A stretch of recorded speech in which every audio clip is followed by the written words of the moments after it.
빌어먹을 돈 때문에 내가 미쳐서 대표님한테 한 짓 생각하면 더 이상은 못해요. 친구된 둘이로서 재원아, 서재원! 네가 나한테서 빼앗아간 모든 것들 내가 다시 되찾을 거야. 드라마 나의 해피엔드가 회를 거듭할수록 미궁 속으로 빠져들고만 있는 것 같은데요. 적어도 이번 회에는 7년 전 사건의 전말이 명백히 밝혀진 것 같습니다. 7년 전 데레브의 첫 번째 론칭 행사에서 재원은 극도로 긴장된 상태를 완화하기 위해 다량의 약을 복용하게 되는데요. 이런 상황에서 권영익이 소개해준 송장관 때문에 과도한 샴페인을 마셔버린 재원. 그녀는 얼마 뒤 남편과 통화를 끝으로 모든 기억을 잃어버리게 됩니다. 그리고 다음 날 아침, 재원은 순영이 아닌 다른 남자의 흔적을 감지하게 되지만 그냥 넘어가 버립니다. 그렇게 그녀는 순영이 아닌 다른 남자의 아이를 임신하게 된 것인데요. 여기서 주목할 부분은 재원에게 접근한 인물이 지극히 의도적이었단 겁니다. 그리고 이 장면을 한패라고 생각되는 인물이 사진까지 찍어놓게 되죠. 재원을 함정에 빠지게 만들 만한 인물로는 솔직히 윤진밖에 없어 보입니다. 이번 회 백승규를 해친 범인이 윤진이라는 게 밝혀졌는데요. 윤진이 바로 그동안 백승규에게 재원을 스토킹하라고 사주한 배우였던 것 같습니다. 두 사람의 대화를 자세히 들어보면 백승규는 단순히 돈 때문에 재원을 스토킹했던 것 같네요. 하지만 7년 전 사건에 그가 관련되어 있을 가능성도 전혀 배제할 수 없습니다.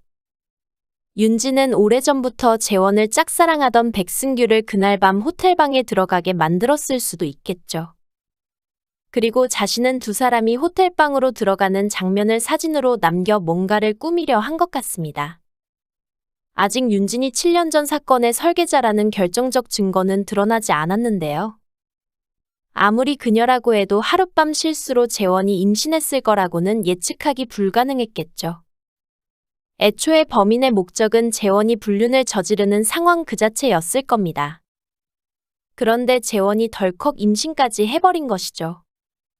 그렇게 생각해보면 역시 재원에게 덫을 놓을 만한 범인은 윤진밖에 없는 것 같네요. 그럼 지금부터 이번에 자세한 이야기 속으로 들어가 보겠습니다. 스토커 아미가 보낸 이메일로 인해 아린이가 자신의 친딸이 아니란 사실을 알게 된 순영.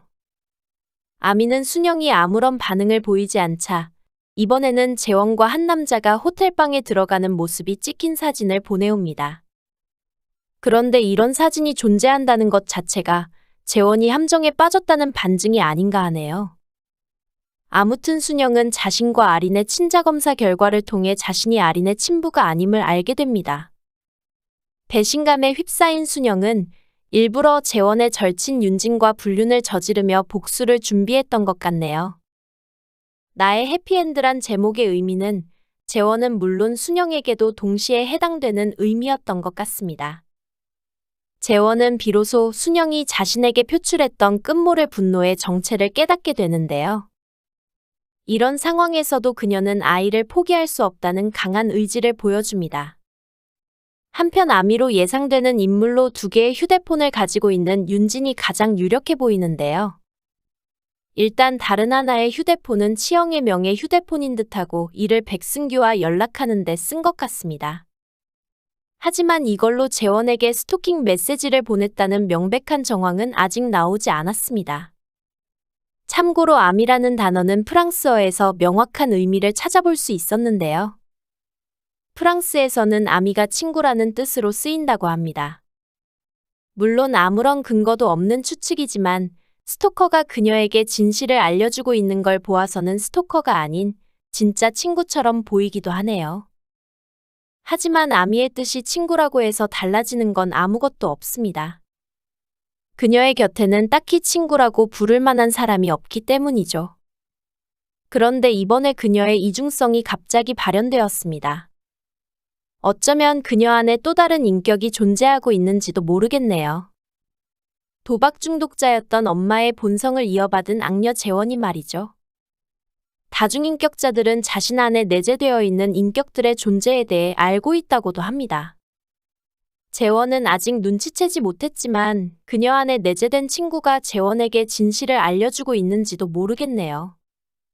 다중인격설이 꽤나 황당해 보이지만 이번에 엔딩에서 재원이 다른 사람처럼 행동하는 모습이 이런 추측도 하게 만들었던 것 같습니다. 과연 앞으로 어떤 전개가 이어질지 벌써부터 다음 회가 기다려지네요. 구독과 좋아요는 사랑입니다.